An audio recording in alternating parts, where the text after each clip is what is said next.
Assalamualaikum warahmatullahi wabarakatuh. Perkenalkan saya Uyung Mahardika Muktiwi Nahyu, Agroteknologi C, NIM 95. Baik, di sini saya akan menjelaskan sedikit mengenai pertanian organik.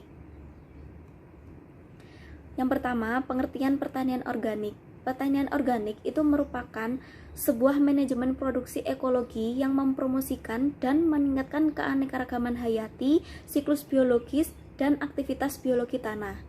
Adapun tujuan utama dari pertanian organik adalah untuk mengoptimalkan kesehatan dan produktivitas masyarakat saling bergantung dari kehidupan tanah, tanaman, hewan, dan manusia.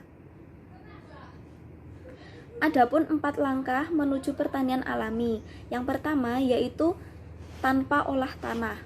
Tanpa olah tanah yang dimaksud di sini adalah tanah itu tanpa diolah ataupun dibalik.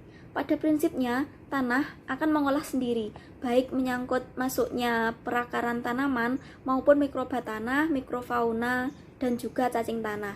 Yang kedua, tidak menggunakan pupuk kimia maupun kompos.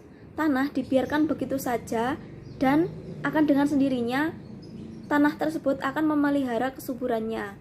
Yang ketiga, tidak dilakukan pemberantasan gulma. Pemakaian mulsa jerami, tanaman penutup tanah maupun penggenangan sewaktu-waktu akan membatasi dan menekan pertumbuhan gulma. Dan langkah yang terakhir yaitu sama sekali tidak tergantung pada bahan kimia. Yang dimaksud di sini, sinar matahari, hujan, dan tanah itu merupakan kekuatan alami yang secara langsung akan mengatur keseimbangan kehidupan alami. Adapun prinsip pertanian organik yang pertama yaitu prinsip kesehatan. Yang dimaksud prinsip kesehatan di sini yaitu melestarikan dan meningkatkan kesehatan tanah, tanaman, hewan, dan manusia serta bumi sebagai satu kesatuan yang tidak terpisahkan. Yang kedua yaitu prinsip ekologi didasarkan pada sistem dan siklus ekologi kehidupan. Prinsip yang ketiga yaitu prinsip keadilan. Artinya membangun hubungan yang mampu menjamin keadilan terkait dengan lingkungan dan kesempatan hidup bersama. Adapun prinsip yang terakhir yaitu prinsip perlindungan. Prinsip perlindungan dikelola serba hati-hati dan bertanggung jawab untuk melindungi kesehatan dan kesejahteraan generasi sekarang dan mendatang serta lingkungan hidup yang tersangkut di dalamnya. Adapun kelebihan pertanian organik yaitu meningkatkan aktivitas mikrobiologi tanah, mendaur ulang limbah dari organisme hayati, melindungi tanah terhadap kerusakan erosi dan mencegah terjadinya degradasi tanah. Yang selanjutnya memperbaiki keseimbangan dan ketimpangan hara di lahan pertanian.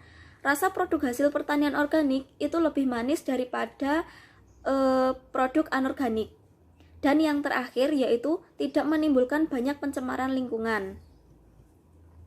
Selain mempunyai kelebihan, pertanian organik juga memiliki dampak negatif ataupun kekurangan. Kekurangan pertanian organik yang pertama yaitu menuntut penggunaan lahan yang tidak tercemar bahan-bahan kimia dan kandungan hara yang subur ataupun gembur.